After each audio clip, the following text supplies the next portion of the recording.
And welcome back to my channel, or if you're new here, just welcome. My name is Rusty, and this is my channel where I talk about my favorite movies, mostly horror, and my favorite music, mostly metal, and yeah, and I also play with my hair a lot. So we're going to continue now to try to do some more from Wolf Week, and we are going to now talk about The Cursed. Absolutely love this little wolfie. Now, if you watched my top 10 of 2022, my top 10 horror, you will notice this movie. This movie is in my top 10 of 2022, my top 10 horror. And yeah, it was released in 2022, directed and written by Sean Ellis. It stars Boyd Holbrook, Kelly Reilly, and Alistair Petrie. Now, if you don't know who Kelly Reilly is, she's the chick in Eden Lake, one of the best horror movies ever made. Also one of the most frustrating because the ending just literally makes you want to scream. But the movie itself is phenomenal. And yeah, so Kelly Reilly is the girl in that movie who escapes at the end, kinda. And she stars in this. And yes, this is a werewolf movie with a really good, unique take on it. So, let's get down to business, yeah? Okay. Now, this movie is set in the late 19th century. It's like 1891, 1888, right there around that. The movie opens, however, in 1917. We're at a battlefield where we see French soldiers in a trench. They're being hit by German mustard gas, or whoever, I think it was German, yeah. And we then end up in a hospital tent where we see a lot of gross injuries and amputations and stuff like that going on. Now, the guy that they had focused in on, he's in there. And he's got 3 big wounds to his abdomen. So the doctor is having to dig out these bullets, right? So he gets one out, and then he gets another one out, and then he gets a third one out, but he's like, oh wait, it's splintered or something, I have to go back in. So he goes back in and he pulls out a fully formed silver bullet. Now, this prompts him to look very strange. And we then flash back, I think it says 35 years. So we're at this estate where we are introduced to Isabel, that's Kelly Reilly, her husband Seamus, and Charlotte and Edward. That's their children. So we see that they're obviously very wealthy landowners. They have, an estate and sort of like Downton Abbey kind of looking thing. And we then see a caravan of gypsies. We see a gypsy clan way out at the end of his territory, way at the end of his land. They've sort of set up camp. And there's probably like 8, 9 caravans, and I don't know, maybe 25, 30 people.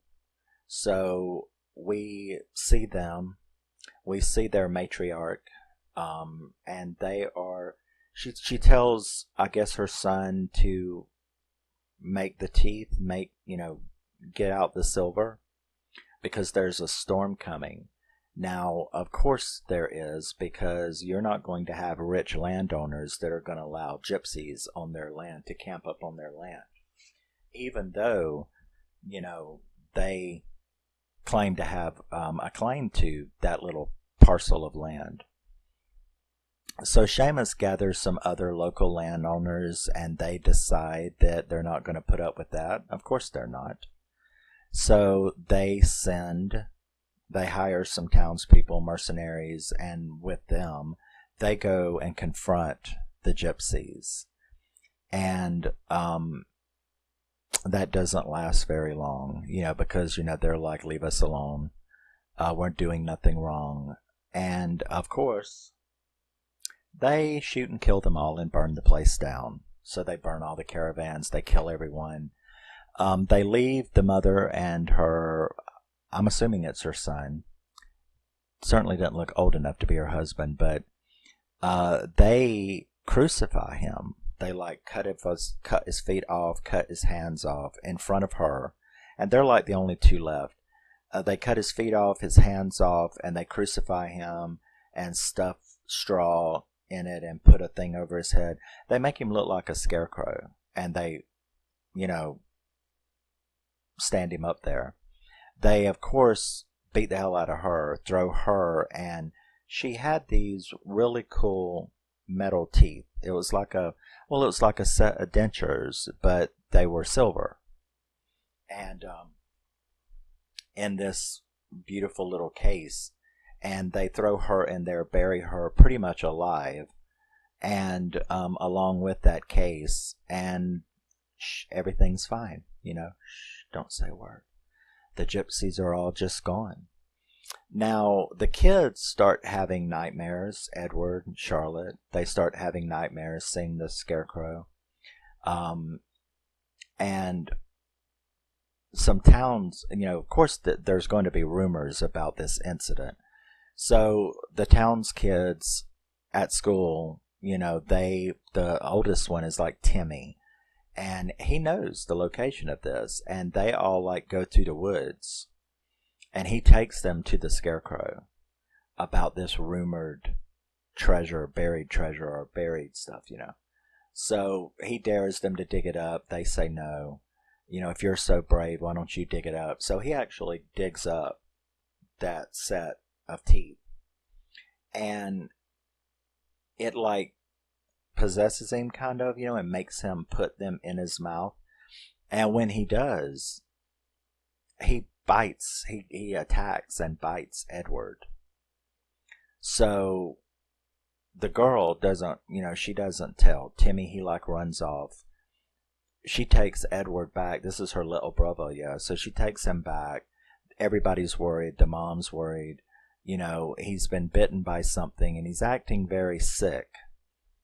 Now, that night, she hears him making even more noise, and she goes in there, and she pulls back the cover, and there's these weird tendrils messing around, enveloping him. And she runs screaming. They run back in, the dad, Isabel, Seamus. They run back in, and he's gone. Out the window, he's gone. So they don't know what's going on. They're terrified. They tell the local magistrate about it, and they all go looking for him through the woods the next day. And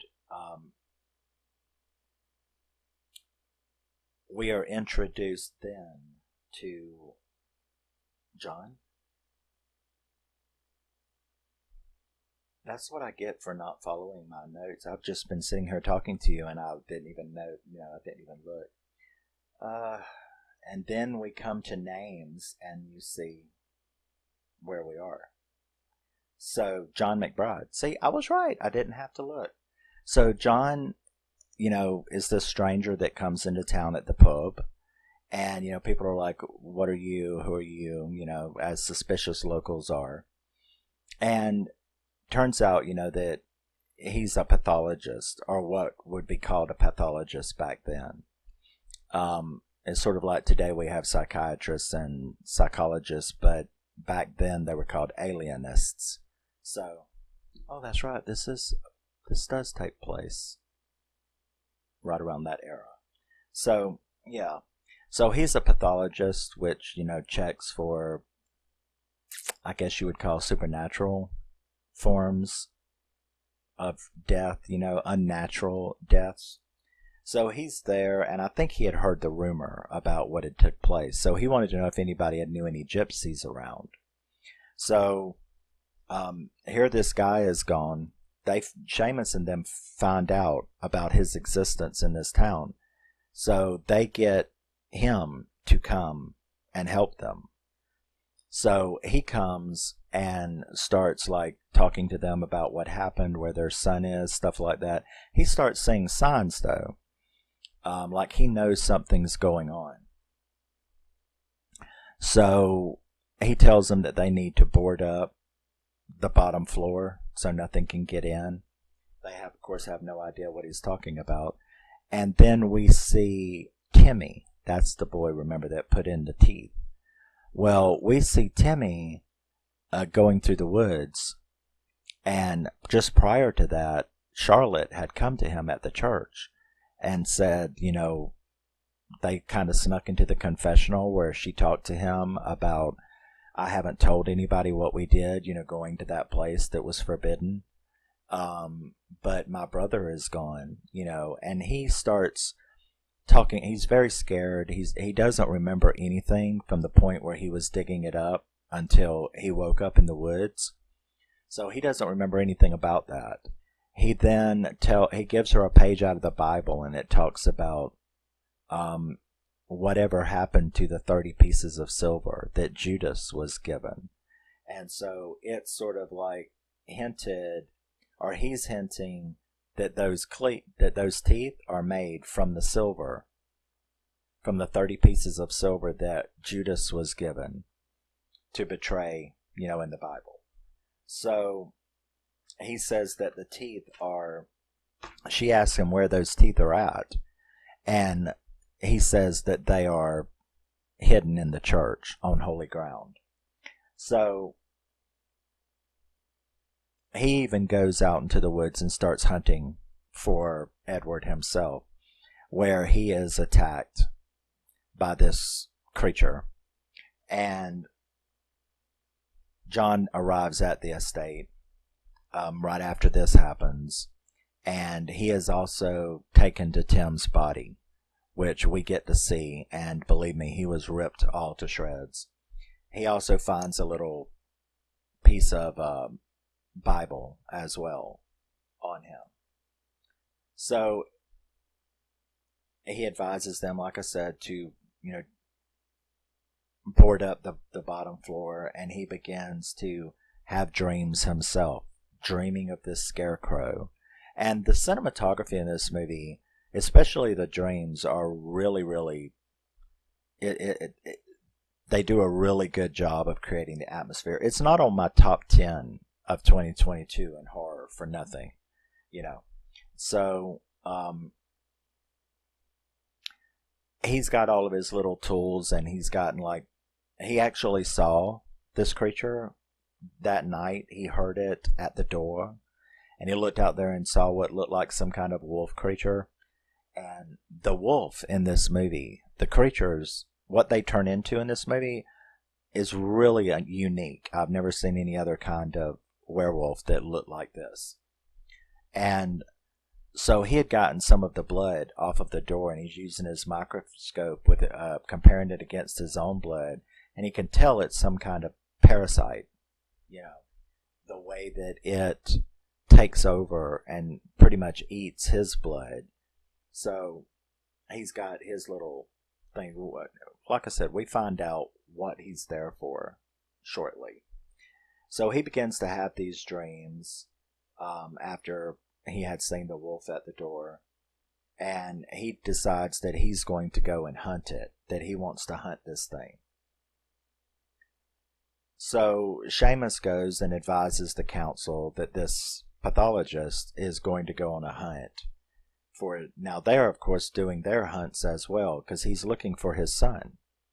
So John says that he's going to hunt the wolf, and that he was present in the old fable about the beast of Gavantus, something like that. It was where a bunch of people were supposedly killed by a wolf, and that his family was killed during that time. Now, we get to see, now's about the time that we get to see the wolf for real, because there's 3 locals that go out tending the vines, despite the fact that everybody has said, don't leave your house, you know what I mean? But farmers, they got to farm. So they're out tending the vines when they are attacked. And we get to see this thing for real. And like I said, it's one of the most unique werewolves that I've ever seen. I mean, it's sort of like a mix between a hairless leopard with a dragon with a wolf. It's really cool looking. So he tells them that the two guys were killed. The girl was bit, and she's brought back to town, and John goes to see her, but she has run off and escaped too. So I think it was about this time that I started thinking, this guy knows what's going on because of the way he's warning everyone, and now he's really wanting to go on a hunt again. And I'm already kind of figuring it out too. I'm like, well, that Edward, he's a creature now. And now this girl's going to be a creature too. So we get to see her transformation too as it takes hold of her and she becomes this thing. It's a very, very cool transformation scene. So back at home,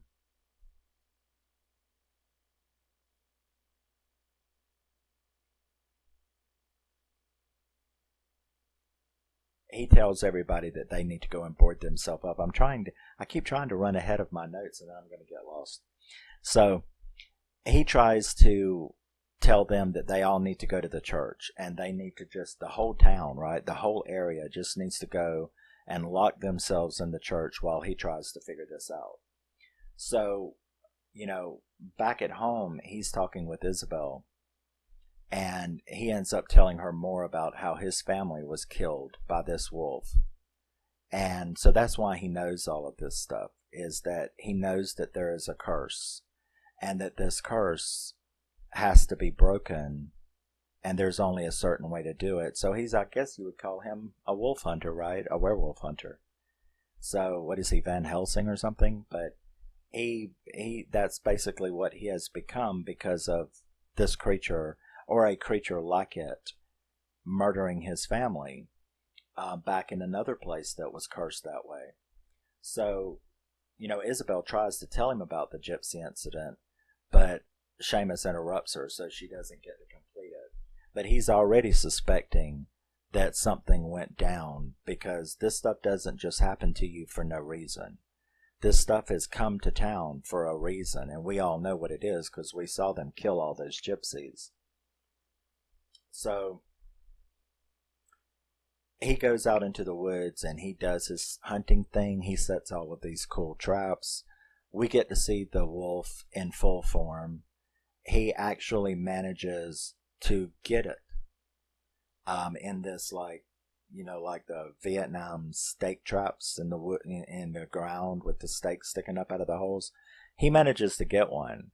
And he takes it back to Seamus, and they take it into the barn. And it's almost like he already knows, and he's like telling them, you're not, this isn't going to be pretty. And he cuts it open. And when he cuts it open, that girl that had been bit into vines, she's still in there. Of course, she's changed. But, and her father is standing right over there. So he's like, amazed, this big giant creature, and cut it open and his daughter starts coming out of it. And but John is like, no, it doesn't matter, they never come back the same. So I had like a little shade of Pet Cemetery there, but it was like they never come back the same. But the father is really happy until she starts getting all the way out, and she is definitely a monster, because teeth, and she goes after him and he ends up having to shoot her. Now, this is when Seamus, as you can imagine, Seamus witnessing all of this, it sort of light bulbs in his head.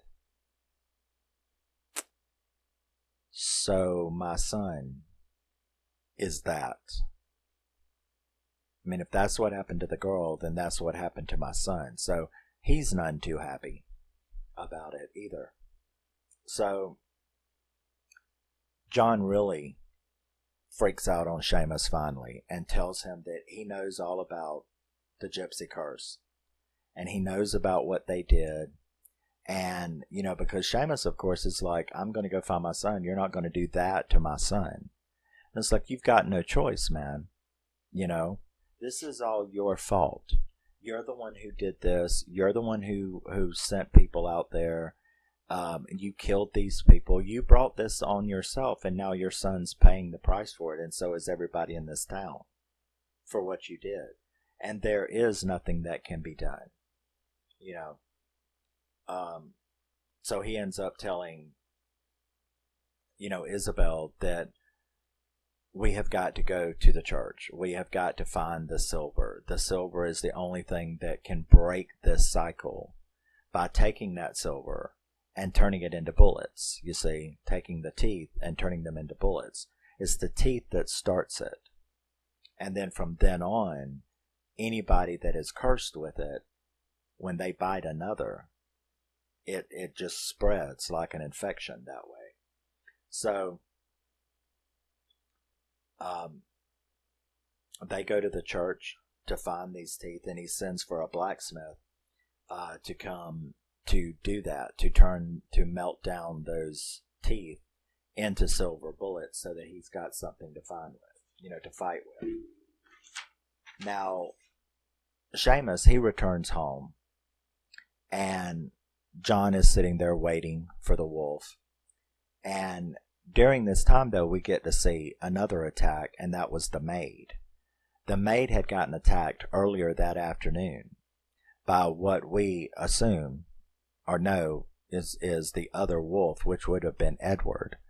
So the maid had gotten attacked, but she didn't tell anyone. And she wrapped herself up. So they're having dinner. She's walking around, and you're knowing, okay, this bitch is going to turn sooner or later right here. You know what I mean? So John kind of suspects it because when he's out there waiting, he's got the whole skyline marked off so that he can know how to aim when he sees the creature coming. So he notices the laundry where you hang the laundry up, and he sees blood and laundry spread around. So he knows that somebody was attacked. He figures it was the maid, right? Who else would have been hanging laundry? So he comes back in and he's like, where is the maid? But they get into a big fight before anybody will answer him. So they want him to leave, or Seamus wants him to leave. And he's like, no, I'm not going to. I'm going to stay here and deal with this, whether you like it or not. This is just the way that it's going to be. Now, later on that night, Seamus starts hearing stuff because guess what? The maid is upstairs in her room turning into one of these damn wolves. He goes up there. There's a big confrontation. He does end up shooting her, but she bites the hell out of him. John and Isabel and everybody, and Charlotte, they all run up there. They see what's going on. John's like, the house is on fire now, and them places are going to go up like straw. You know what I'm saying? So the whole mansion is on fire. Charlotte and Isabel are trying to get out the house, and John has ran looking for, Seamus because he's got to be dealt with, right? Because he's been bitten. So he goes to the barn where he finds Seamus, who finally admits the wrongdoing, apologizes, and says, I know that this, I know this is my fault. This is what I did. It's all down to me. And that's when he notices, or when John notices, that the floor is covered in alcohol. And so is he. So is Seamus. So he realizes what he's about to do, and he pulls that. He sets himself on fire, burns up. The mansion is burning. Now the barn is burning. John, Isabel, and Charlotte have to get to the church, so they take off going to the church. And her grandparents had left a little bit earlier that afternoon, and they find them dead. They also run up upon the wolf again, which the only one left now is Edward, so that's who it is. They manage to get away from him because for some reason when he starts to attack them, he acts afraid. Well, we all know why, right? Because John's got that gun is loaded with silver bullets. So they manage to get to the church where he's telling them, we just got to chill out till daytime and it'll be all right. So I guess a few hours later, everybody's pretty much asleep, and Isabel starts hearing a noise, and she gets close to the door, and I'm like, oh no, that's Edward. And and he's like, Mommy, help me, Mommy, help me, and I'm like, oh no, that bitch is gonna open the door now, I know it. But I mean, I probably would have too. It's like, my kid's gone, and then I hear him outside like begging for my help. So I'm like, oh, she's going to open the door. And she did. She opened the door, and boom, he comes in. And let me tell you something. The wolf is a whole lot faster than a bunch of dumb assholes trying to put muskets. Powder, powder, balls, powder. No. The wolf can move a hell of a lot faster than you can pack a musket, right? So it's just shredding everyone. However, Isabel stands in front of it and like blocks. John's like, get out of the way, because the creature is like, chill for a second. And Isabel is standing in front of it, and he's like, because, she's figured it out. She knows that's her son. And John is like, you got to get out of the way. She refuses. And he's like, I'm going to do what I have to do. So he shoots through her. He shoots her right through the middle of the back. And it comes right out the front. And it goes into the wolf. She, of course, falls down. And then she looks to the side. And there's Edward. You see, the silver transformed him back, but because it didn't hit anything vital like his head, it didn't kill him, it just transformed him back. So one would assume that as long as the silver stays in him, he's all right, and he won't transform. So John then takes Charlotte and Edward, and he raises them. And that's when we flash back to the beginning of the movie in that tent, in that hospital tent, where that guy is having the bullets taken out of his shots in his abdomen. And when that silver bullet is taken out, he dies. At least I hope he dies. The movie acts like he dies anyway. But that's where it ends. So here 35 years later, that boy had walked around, grew up, went into the army, got shot in the war, and that silver bullet was removed in that thing. So obviously, as long as he had that silver in him, it kept him from being that thing, or maybe it stopped it, or I don't know, I don't really know. It's kind of left for you to decide. I guess you'd have to do that Google search thing, What does the ending of such and such movie mean? I've done that a few times to see other people's opinions on what it was or what it means, So do I know? I don't know. I don't know if it was the silver that was keeping him from transforming, or whether the silver just ended the curse. But then why did he die? Well, it could have been the other 3 bullet holes, right? Well, that's true. But they didn't make it out like he was dying from that. It wasn't until he pulled the silver one out that he died. So I don't know. That was interesting. But still, yes. That was The Cursed 2022. And it is definitely on my top 10 horror. It is a fantastic movie, which you might not can tell from my story synopsis. But yeah. I absolutely love it. That's Timmy right there when he put those teeth in before he bit Edward. He definitely paid for that little bit of bravado. But yes, The Cursed 2022, one of my top 10 of 2022, top 10 horror movies of 2022, and now it got its spotlight, which it deserved every bit of it. If you like werewolf movies, this is definitely an interesting take, Gypsy Curse and all, which is pretty good. I mean, at least that kind of fits into the traditional werewolf lore, or one of the traditional werewolf lores. But yeah, Gypsy Curse, fantastic movie. Kelly Reilly, great. And I will see you in the next one.